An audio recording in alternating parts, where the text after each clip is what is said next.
Hello friends, welcome to M J spark YouTube channel. ಸುಮಾರು ಒಂದು 3-4 ದಿನಗಳಿಂದ ವಿಡಿಯೋನ ಮಾಡಿರಲಿಲ್ಲ. ಸಿವಿಲ್ ಪೊಲೀಸ್ ಕಾನ್ಸ್ಟೇಬಲ್ ಲಾಸ್ಟ್ ಇತ್ತು, ಅಪ್ಲಿಕೇಶನ್ ತುಂಬ ಇತ್ತು, ಹೀಗಾಗಿ ವಿಡಿಯೋ ಮಾಡೋಕ್ಕೆ ಟೈಮ್ ಸಿಕ್ಕಲ್ಲ. ಇವತ್ತಿನ ಈ ವಿಡಿಯೋ ಅಂದರೆ ಅರಣ್ಯ ಇಲಾಖೆಯಲ್ಲಿ ಬಿಟ್ಟಿರುವಂಥ ಒಂದು ನೇಮಕಾತಿ ಕುರಿತು. ಅರಣ್ಯ ರಕ್ಷಕರ ನೇಮಕಾತಿ 2026 750 ಹುದ್ದೆಗಳಿಗೆ ಅಪ್ಲಿಕೇಶನನ್ನು ಬಿಟ್ಟಿದ್ದಾರೆ. ಇದಕ್ಕೆ ಏನೆಲ್ಲ ಅರ್ಹತೆಗಳಿರಬೇಕು, ಕ್ವಾಲಿಫಿಕೇಷನ್ ಏನಿರಬೇಕು, ಹಾಗೆ ಪಿ ಎಷ್ಟು, ಹಾಗೆ ದಾಖಲೆಗಳು ಏನು ಬೇಕು, ಹೇಗೆ ಸೆಲೆಕ್ಷನ್ ಮಾಡ್ತಾರೆ, ಇವೆಲ್ಲ ಪ್ರೋಸೆಸ್ಗಳನ್ನ ಈ ವಿಡಿಯೋದಲ್ಲಿ ಹೇಳ್ತೀನಿ. ವಿಡಿಯೋನ ಕೊನೆವರೆಗೂ ನೋಡಿ. ಇದಕ್ಕೆ ಅರ್ಹತೆ SSLC ಅಂದರೆ 10ನೇ ತರಗತಿ ಪಾಸಾಗಿರಬೇಕು. ವಯಸ್ಸಿನ ಮಿತಿ ಕನಿಷ್ಠ 18ರಿಂದ 32 ವರ್ಷದ ಒಳಗಿರಬೇಕು. ಇದಕ್ಕೆ ಅಪ್ಲಿಕೇಶನ್ ಫೀಸ್ ಬಂದ್ಬಿಟ್ಟು ಅಂದರೆ ಮೊದಲನೇ ಹೇಳ್ತೀನಿ, ಕೆಲವರು ಕಾಮೆಂಟ್ ಹಾಕ್ತಾ ಇರ್ತೀರ, ಕೊನೆವರೆಗೂ ಹೇಳ್ತೀವಿ ಆದರೆ ನೀವು ಕೇಳೋದೇ ಇಲ್ಲ. ಸಾಮಾನ್ಯ ವರ್ಗದವರಿಗೆ 250 ರೂಪಾಯಿಗಳ ಫೀ ಇರುತ್ತೆ. ಹಾಗೆ ಪರಿಶಿಷ್ಟ ಜಾತಿ, ಪರಿಶಿಷ್ಟ, ಹಾಗೆ ಮಹಿಳೆಯರು, ಎಕ್ಸ್ ಸರ್ವಿಸ್ ಮೆನು ಇಂಥವರಿಗೆ 100 ರೂಪಾಯಿಗಳ ಪೇಮೆಂಟ್ ಇರುತ್ತೆ, ಅಂದರೆ ಅರ್ಜಿ ಶುಲ್ಕ ಅಂತ.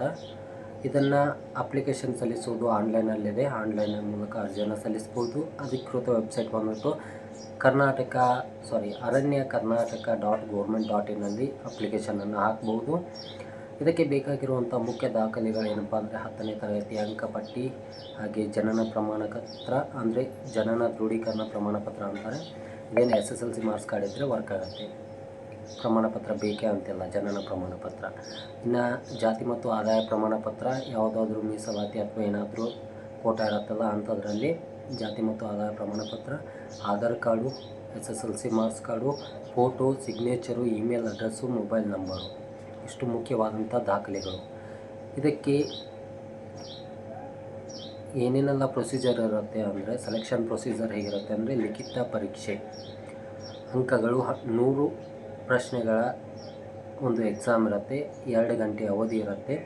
ಸಾಮಾನ್ಯ ಕನ್ನಡ, ಸಾಮಾನ್ಯ ಜ್ಞಾನ, ಹಾಗೆ ಪ್ರಾರಂಭಿಕ ಗಣಿತ ಮತ್ತು ಪರಿಸರ ಅಧ್ಯಯನ ಅಂತ 4 ವಿಷಯಗಳ ಮೇಲೆ 100 ಪ್ರಶ್ನೆಗಳಿಗೆ 2 ಗಂಟೆಯ ಪರೀಕ್ಷೆ ಇರುತ್ತೆ.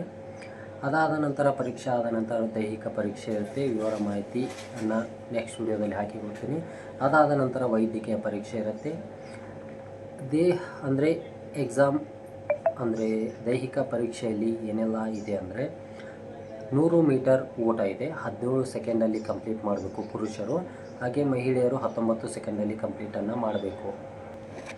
ಇದಾದ ನಂತರ 5 ಕಿಲೋಮೀಟರ್ ಓಟ ಇದೆ, 25 ನಿಮಿಷ ಸಮಯ ಇರುತ್ತೆ ಪುರುಷರಿಗೆ, ಮಹಿಳೆಯರಿಗೆ 30 ನಿಮಿಷ ಸಮಯ ಇರುತ್ತೆ.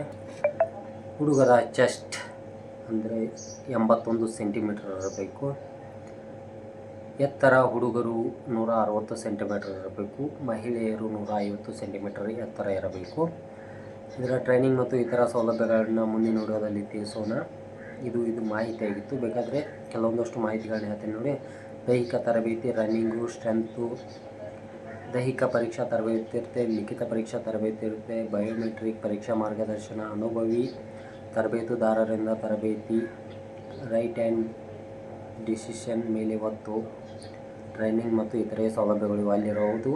ಅಪ್ಲಿಕೇಶನ್ ಹಾಕೋದಕ್ಕೆ ಇದನ್ನು ನೀವು ಬಿಟ್ಬಿಡಿ. ಅಪ್ಲಿಕೇಶನ್ ಹಾಕೋದಕ್ಕೆ ಏನೆಲ್ಲ ಪ್ರೊಸೀಜರ್ ಇದೆ, ಹಾಗೆ ನೆಕ್ಸ್ಟ್ ಎಕ್ಸಾಮಿಗೆ ಏನೆಲ್ಲ ಪ್ರೊಸೀಜರ್ ಇದೆ ಅದನ್ನು ಫಾಲೋ ಮಾಡ್ಕೊಳ್ಳಿ. ಕೊನೆಯದಾಗಿ ಬಂದುಬಿಟ್ಟು ಇದರ ದಿನಾಂಕಗಳನ್ನು ನಾನು ಇನ್ನೂ ಹೇಳಿಲ್ಲ.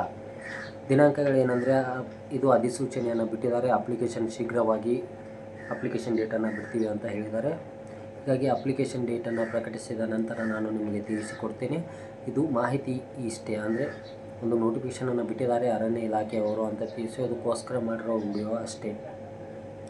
ಸಂಪೂರ್ಣವಾದ ಮಾಹಿತಿ ಜೊತೆಗೆ ಡೇಟನ್ನು ಅನೌನ್ಸ್ ಮಾಡಿದ ನಂತರ ಬರ್ತೀನಿ. ಅಂದರೆ ಅಪ್ಲೈ ಮಾಡೋದಕ್ಕೆ ದಿನಾಂಕವನ್ನು ಕೊಡ್ತಾರಲ್ಲ, ಕೊನೆಯ ದಿನಾಂಕ ಮತ್ತು ಅರ್ಜಿ ಸಲ್ಲಿಸುವ ಒಂದು ದಿನಾಂಕ ಬಿಟ್ಟ ನಂತರ ಒಂದು ಸಂಪೂರ್ಣವಾದ ವಿಡಿಯೋ ಜೊತೆಗೆ ಬರ್ತೀನಿ. ಇದು ಈ ಮಾಹಿತಿ ವಿಡಿಯೋ ಆಗಿತ್ತು. ವಿಡಿಯೋದಲ್ಲಿ ಏನಾದರೂ ತಪ್ಪುಗಳಾಗಿದ್ದರೆ ದಯವಿಟ್ಟು ಕ್ಷಮಿಸಿ. ಹಾಗೆ ವಿಡಿಯೋ ಇಷ್ಟ ಆದರೆ ಲೈಕ್ ಮಾಡಿ. ಹೆಚ್ಚಿನ ಜಾಬ್ ಅಪ್ಡೇಟ್ಸ್ಗೆ ನಮ್ಮ ಚಾನಲ್ನ ಸಬ್ಸ್ಕ್ರೈಬ್ ಮಾಡ್ಕೊಳ್ಳಿ. Thank you friends. ಹಾಗೆ CR DAR ಅಲ್ಲಿ ಏನಾದರೂ ಪ್ರಾಬ್ಲಮ್ಸ್ಗಳಿದ್ದರೆ ಡಿಸ್ಕ್ರಿಪ್ಷನಲ್ಲಿ ನಮ್ಮ ಕಾಂಟ್ಯಾಕ್ಟ್ ನಂಬರ್ ಇರುತ್ತೆ, ಸಂಪರ್ಕಿಸಿ.